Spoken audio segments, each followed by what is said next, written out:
Socializing 83.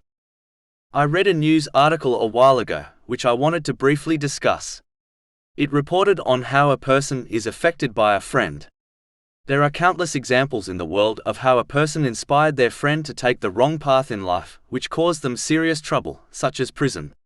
One should not only be cautious of people who possess bad characteristics, as they will influence their friends in a negative way. This has been warned in a narration found in Sunan Abu Dawud, number 4833. But a Muslim should also be cautious over the people who seem to possess genuine love for them, especially those who do not possess Islamic knowledge.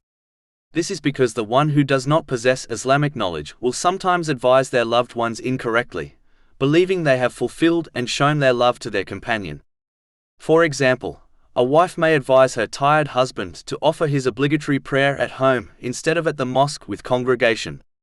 Even though according to some scholars it is permissible to offer one's obligatory prayer at home, yet this advice will only take one away from one of the greatest traditions of the Holy Prophet Muhammad, peace and blessings be upon him. This in turn will only take them further away from Allah, the Exalted. This wife may believe she has behaved in a loving way, even though she has not. This is why gaining Islamic knowledge is extremely important and a duty on all Muslims, according to a narration found in Sunan Ibn Majah, number 224.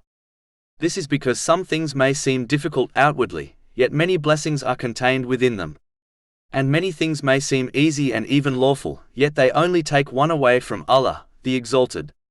Therefore, a Muslim should be cautious and remain firm on the obedience of Allah, the Exalted, by fulfilling His commands, refraining from His prohibitions, and by facing destiny with patience according to the traditions of the Holy Prophet Muhammad, peace and blessings be upon him, and not get fooled by the advice a loved one gives them.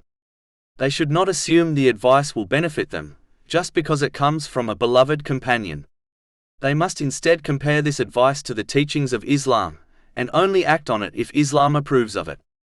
If it does not approve of it, they must avoid acting on it and kindly advise their companion the right course of action, according to the teachings of Islam.